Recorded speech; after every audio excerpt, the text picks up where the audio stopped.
Good evening everyone, welcome back to our channel. आज मैं आपके साथ डिस्कस करूंगी general properties of D block elements और ट्रांजिशन एलिमेंट्स। लास्ट वीडियो में मैंने आपको बताया था कि ट्रांजिशन एलिमेंट्स कौन से होते हैं या फिर डी ब्लॉक एलिमेंट्स कौन से होते हैं। इसके अलावा जितनी भी बेसिक चीज़ें थी रिगार्डिंग ट्रांजिशन एलिमेंट्स और डी ब्लॉक एलिमेंट्स, वो सारी बेसिक चीज़ें मैंने आपको लास्ट वीडियो में बता दी थी। तो अगर आपने वो वीडियो नहीं देखा तो आप प्लीज़ जाकर के पहले उस वीडियो को ज़रूर देख लें, क्योंकि उसमें जो भी बेसिक था वो मैंने सब आपको बता दिया था। आज हम इसकी प्रॉपर्टीज़ की बात करेंगे, ठीक है। तो देखिए, सबसे पहले हम इसकी जनरल प्रॉपर्टीज़ की अगर बात कर रहे हैं तो यहाँ पर हम क्या क्या पॉइंट्स कवर करने वाले हैं। जैसे फिजिकल स्टेट क्या होती है, मेटालिक कैरेक्टर क्या होता है, जो हमारे डी ब्लॉक एलिमेंट्स होते हैं उनका। एटॉमिक और आयनिक रेडी को हम कवर करेंगे। Melting point, boiling point, atomic volume and density को कवर करेंगे। इसके अलावा आयोनाइजेशन एनर्जी, ऑक्सीडेशन स्टेट, ये सारे टॉपिक्स को हम यहाँ पे कवर करेंगे। तो वीडियो थोड़ा सा लेंदी हो सकता है, अगर आप वीडियो को लास्ट तक देखेंगे तो आपके कोई भी डाउट नहीं रहेगा जो प्रॉपर्टीज़ हैं ट्रांजिशन एलिमेंट्स की उनके रिगार्डिंग। तो चलिए स्टार्ट करते हैं। तो सबसे पहले मैं आपको बता देती हूँ कि ट्रांजिशन एलिमेंट्स कौन से होते हैं। ट्रांजिशन एलिमेंट्स वो एलिमेंट्स होते हैं जिनके जो डी ऑर्बिटल्स होते हैं वो इनकम्प्लीटली फिल्ड होते हैं, as I have already told you in previous video, ठीक है। इसके अलावा डी ब्लॉक एलिमेंट्स कौन से होते हैं, तो देखिए मैंने आपको बताया था कि जो ट्रांजिशन एलिमेंट्स हैं उन्हीं को हम डी ब्लॉक एलिमेंट्स बोलते हैं। डी ब्लॉक का मतलब क्या है कि उनका जो लास्ट इलेक्ट्रॉन है वो डी ऑर्बिटल में एंटर करना चाहिए, ठीक है ना। इसके अलावा मैंने आपको यहाँ पे 3 एक्सेप्शन बताए थे और उन एक्सेप्शन पर बेस्ड मैंने आज आपको एक क्वेश्चन भी दिया था पोल में।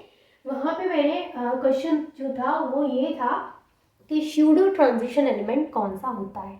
तो वहाँ पे मैंने आपको 3-4 ऑप्शन दिए हैं और फिर एक करेक्ट ऑप्शन दिया है वहाँ पे मरकरी, Hg। तो जो मरकरी होता है वो कैसा होता है, स्यूडो ट्रांजिशन एलिमेंट होता है। कल मैंने आपको 3 एलिमेंट्स बताए थे स्यूडो ट्रांजिशन एलिमेंट में। पहला था हमारा जिंक, दूसरा था कैडमियम और तीसरा था हमारा मरकरी। तो इन्हीं पर बेस्ड मैंने आज ये वाला जो क्वेश्चन था वो आज आपको पोल में दिया था। आई होप कि आपको पता होगा, अगर आपने प्रीवियस वीडियो देखी है तो आप अच्छे से उसको कर पाए होंगे। तो अब हम बात करते हैं इसकी फिजिकल प्रॉपर्टीज़ की, क्योंकि जो भी बेसिक चीज़ें थी, जैसे बेसिक चीज़ें मैंने बहुत ज़्यादा तो कवर की नहीं, लेकिन ट्रांजिशन एलिमेंट क्या होता है, डी ब्लॉक एलिमेंट क्या होता है, ये मैंने आपको बता दिया। तो अब आई होप कि चीज़ें आपको बेटर तरीके से क्लियर हो जाएगी। तो फर्स्ट जो हम इसकी प्रॉपर्टी देखेंगे वो है physical state and metallic character. तो यहाँ पर जो फिजिकल स्टेट है उसमें हमें पढ़ना है कि ये कौन सी स्टेट में होते हैं। जैसे सॉलिड है, लिक्विड है, गैस है, कौन सी स्टेट में ये जो डी ब्लॉक के एलिमेंट्स हैं वो आकर करते हैं। तो देखिए, अगर हम इसकी फिजिकल स्टेट या फिर मेटालिक करेक्टर की बात करें तो सबसे पहले हम इसकी फिजिकल स्टेट को लेकर के चलते हैं। तो एक्सेप्ट मरकरी, मरकरी को छोड़ करके बाकी के सभी जो डी ब्लॉक के एलिमेंट्स हैं वो सॉलिड स्टेट में होते हैं। तो हम लिखेंगे एक्सेप्ट मरकरी, मरकरी को छोड़ करके all D block elements are, all D block elements are solid. कैसे होते हैं, सॉलिड होते हैं, हार्ड होते हैं। तो फिर ये मरकरी कौन सी स्टेट में होता है, तो देखिए जो मरकरी होता है वो रूम टेम्परेचर पर लिक्विड स्टेट में होता है। यहाँ पे जिस हम मरकरी की बात कर रहे हैं वो सॉलिड स्टेट में नहीं होता, तो ये एक एक्सेप्शन है। Mercury is a liquid at room temperature, ठीक है। तो यहाँ पे फर्स्ट पॉइंट क्लियर हो गया, सिर्फ मरकरी है जो कि लिक्विड स्टेट में होता है एट रूम टेम्परेचर। बाकी के जितने भी यहाँ पे डी ब्लॉक में एलिमेंट्स हैं वो सभी सॉलिड होते हैं, हार्ड होते हैं, ठीक है। सेकंड पॉइंट क्या कहता है कि जो डी ब्लॉक के एलिमेंट्स हैं वो सभी मेटल होते हैं और इन सभी में लस्चर होती है। लस्चर का मतलब क्या है, शाइनिंग, ठीक है। तो सभी डी ब्लॉक के एलिमेंट्स होते हैं हमारे metal. All D block elements are metal,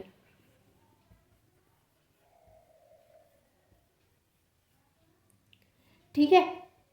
लेकिन यहाँ पर एक पॉइंट और नोट करना है कि इनमें लस्चर भी होती है, and they have lustre, lustre का मतलब समझ में आ रहा है आपको कि उसमें क्या होती है, शाइनिंग होती है। ठीक है, लस्टर से जो मतलब है वो शाइनिंग का है। अच्छा, एक मेरा क्वेश्चन आपसे है और शायद मैं कल आपको पोल में भी दे सकती हूँ ये क्वेश्चन। क्वेश्चन ये है कि जो डी ब्लॉक के एलिमेंट्स हैं, ये मैंने आपको बताया कि ये सभी हमारे मेटल्स हैं। तो ऐसी मेटल आप मुझे बताइए जो सबसे ज़्यादा अबंडेंट है। तो क्वेश्चन मेरा रहा आपसे, the most abundant transition metal is, यानी आपको बताना है कि जो मोस्ट अबंडेंट ट्रांजिशन मेटल है वो कौन सी है। और हम यहाँ पे ट्रांजिशन मेटल की बात करें, दैट मीन्स कि हम डी ब्लॉक के एलिमेंट्स की बात कर रहे हैं। ठीक है, तो ये क्वेश्चन आपको मुझे बताना है। अब देखिए, ये 2 पॉइंट हमारे क्लियर है। इसके अलावा जो हमारा नेक्स्ट पॉइंट है वो ये कहता है कि जो ट्रांजिशन मेटल्स होते हैं ये स्ट्रॉन्ग बॉन्ड को कंटेन करते हैं, यानी इनमें जो बॉन्ड होता है वो स्ट्रॉन्ग बॉन्ड होता है और उसको हम मेटालिक बॉन्ड बोलते हैं। यानी कि जो ट्रांजिशन मेटल हैं वो क्या करते हैं, कंटेन स्ट्रॉन्ग बॉन्ड। और इस स्ट्रॉन्ग बॉन्ड को हम किस नाम से जानते हैं, known as metallic bond, known as metallic bond। ठीक है, तीनों पॉइंट आपको क्लियर है। फोर्थ पॉइंट ये कहता है कि इसके मेटालिक बॉन्ड की वजह से ये जो होते हैं they are good conductor of electricity. जो ये मेटल्स हैं, ट्रांजिशन मेटल्स की हम बात कर रहे हैं, ये गुड कंडक्टर होते हैं इलेक्ट्रिसिटी के ड्यू टू मेटालिक बॉन्ड। तो यहीं पे नेक्स्ट लिख लीजिए, because of metallic bond, because of metallic bond they are good conductor of electricity, conductor of electricity। आप साथ के साथ अपने नोट्स भी यहाँ पर बना सकते हैं, इससे आपको ही फ़ायदा होगा कि आपको चीज़ें मैं आपको एक्सप्लेन भी कर रही हूँ और साथ ही साथ आपको नोट्स भी प्रोवाइड करा रही हूँ, जिससे कि आप नोट्स यहाँ पे इजीली अपने प्रिपेयर कर सकते हैं। अब हम बात करते हैं सेकंड प्रॉपर्टी की, जो कि है atomic radii and ionic radii. तो आप इसका स्क्रीनशॉट ले सकते हैं। तो यहाँ पे हमें atomic ready and ionic ready में क्या देखना है कि जैसे जैसे हमारा एटॉमिक नंबर इंक्रीज होता है डी ब्लॉक एलिमेंट्स का, वैसे वैसे जो एटॉमिक रेडियाई है वो डिक्रीज होती है। यानी यहाँ पे हम एटॉमिक या फिर आयनिक रेडी की बात कर रहे हैं। तो जैसे जैसे एटॉमिक नंबर इंक्रीज होगा, जैसे स्कैंडियम से टाइटेनियम, टाइटेनियम से स्कैंडियम, टाइटेनियम, वनेडियम, क्रोमियम, इस तरीके से अगर आगे की तरफ जा रहा है तो एटॉमिक रेडियाई क्या हो रही है, डिक्रीज हो रही है। लेकिन इसमें एक और चीज़ है, वो मैं आपको बताती हूँ अभी। तो पहले आप इसको ऐसे समझें कि मान के चलिए एटॉमिक नंबर हमारा ये है, एटॉमिक नंबर में इस तरीके से इंक्रीमेंट हो रहा है, तो जो एटॉमिक रेडियाई है उसमें क्या होगा, डिक्रीमेंट होगा। लेकिन एक पॉइंट ये भी है कि जो एटॉमिक रेडियाई है वो डिक्रीज होती है slowly from scandium two chromium. Scandium से क्रोमियम तक जो एटॉमिक रेडियाई है वो स्लोली डिक्रीज होती है, लेकिन क्रोमियम से कॉपर तक, क्रोमियम से अगर हम कॉपर तक की बात करें तो ये रिमेन सेम होती है, यानी ऑलमोस्ट सेम होती है यहाँ पे। तो यहाँ पे हम लिख सकते हैं कि slowly decrease, but chromium to copper क्या होती है, रिमेन सेम, ऑलमोस्ट सेम होती है। अब ये चीज़ आपको अपनी पीरियोडिक टेबल में देखनी है। चलिए मैं ही आपको अपनी पीरियोडिक टेबल में एक बार दिखा देती हूँ, अगर आपको दिख जाए तो, क्योंकि जो पीरियोडिक टेबल है उसमें बहुत छोटा छोटा लिखा है तो उसकी वजह से दिख नहीं पाता है। अब देखिए स्कैंडियम अगर आपको दिख रहा हो तो जस्ट वेट, देखिए यहाँ पर मैं आपको दिखाती हूँ। ये आपको दिख रहा है scandium, titanium, vanadium, chromium, manganese, iron, cobalt, nickel, copper, zinc. ठीक है, सारे आपको विजिबल हैं। ये हमारे डी ब्लॉक के एलिमेंट्स हैं और ये कौन सी है, 3D सीरीज है। अब यहाँ पर जैसे मैंने अभी बोला कि स्कैंडियम से और यहाँ पर क्रोमियम तक क्या होती है, ये स्लोली डिक्रीज होती है। तो यहाँ पे मैं आपको दिखाती हूँ एटॉमिक रेडियाई जो है वो ये है। यहाँ पे अगर आप देख पा रहे हैं ये 162, यहाँ पे 162 इसकी एटॉमिक रेडियाई है, और टाइटेनियम की अगर हम देखें तो 147 है, वेनेडियम की 134 है, और क्रोमियम की 128 है। ठीक है, यहाँ से क्या हो रहा है, ये स्लोली डिक्रीज हो रही है। अब हम क्रोमियम से और यहाँ पे कॉपर तक की चेक करते हैं। तो क्रोमियम की अगर हम देखें तो 128 है, मैंगनीज की 127, और आयरन की 126, कोबाल्ट की 125, निकिल की 124, एंड यहाँ पे जो कॉपर है उसकी 128। लेकिन जो जिंक है उसकी 134 है, एकदम से इंक्रीज हो गई है। तो क्रोमियम से लेकर के और कॉपर तक की अगर आप देखें तो थोड़ा सा सिमिलर ही है कि 127, 128, 124, 125 इस तरीके से है। तो इसलिए हम इसको क्या बोलते हैं कि जो स्कैंडियम से क्रोमियम तक की हमारी एटॉमिक रेडियाई है वो स्लोली डिक्रीज हो रही है, लेकिन फिर क्रोमियम से और कॉपर तक वो रिमेन सेम है, यानी ऑलमोस्ट सेम चल रही है।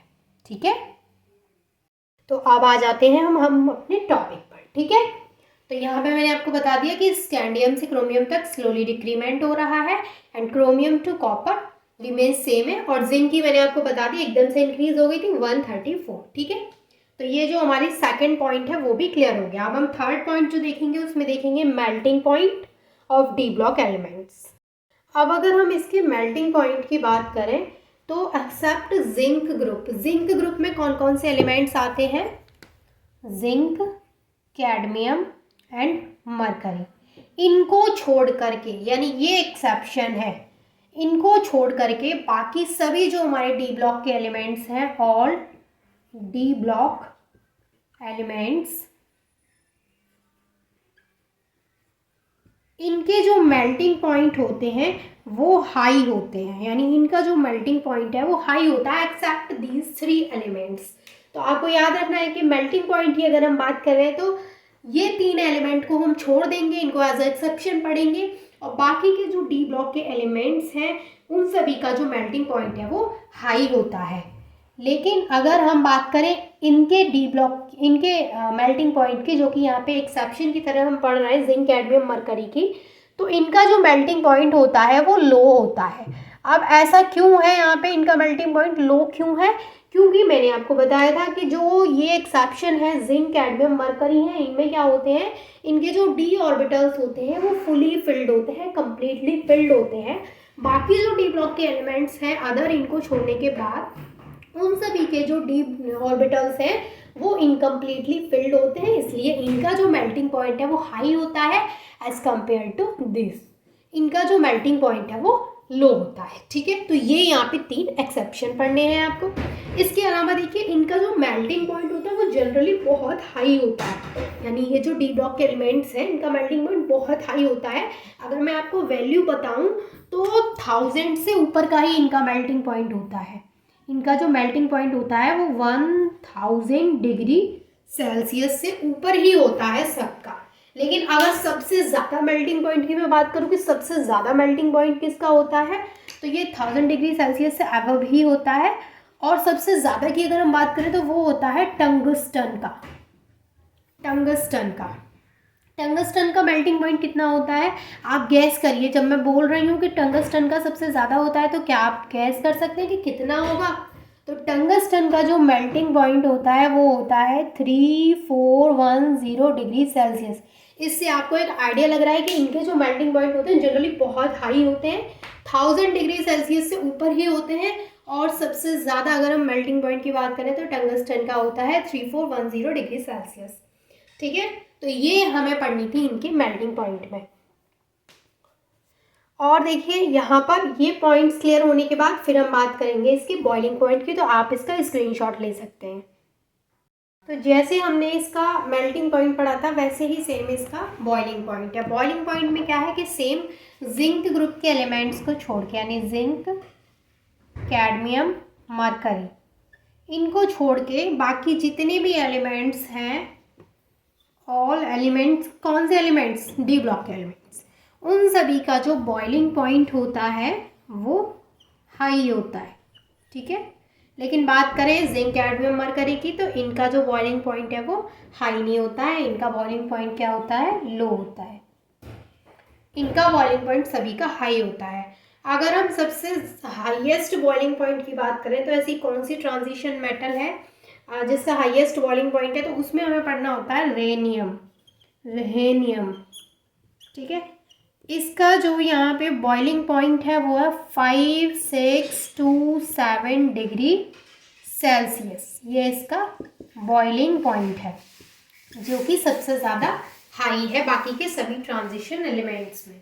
तो यहाँ पे बॉइलिंग पॉइंट भी सेम हमने वैसे ही पढ़ा जैसे हमने मेल्टिंग पॉइंट पढ़ा, कि ये तीनों एज अ एक्सेप्शन ही हमने वहाँ पे पढ़े। अब हम बात करते हैं इनके एटॉमिक वॉल्यूम एंड डेंसिटी की। नेक्स्ट जो हमारी प्रॉपर्टी है वो है एटॉमिक वॉल्यूम एंड डेंसिटी। तो देखिए, जैसे जैसे एटॉमिक नंबर इंक्रीज होता है, यानी एटॉमिक नंबर है हमारा, वो जैसे जैसे इंक्रीज होता है उसी के बेस पर जो एटॉमिक डेंसिटी है वो भी इंक्रीज होती है। यानी एटॉमिक नंबर इंक्रीज हो रहा है तो एटॉमिक डेंसिटी भी इंक्रीज होगी, लेकिन जो एटॉमिक वॉल्यूम है वो डिक्रीज होगा। एटॉमिक वॉल्यूम डिक्रीज होगा। समझ में आ गया? एटॉमिक नंबर बढ़ेगा तो एटॉमिक डेंसिटी बढ़ेगी। जैसे स्कैंडियम से टाइटेनियम पे जा रहे हैं तो एटॉमिक नंबर बढ़ा तो वहाँ पे जो डेंसिटी है वो भी क्या हो जाएगी, इंक्रीज हो जाएगी।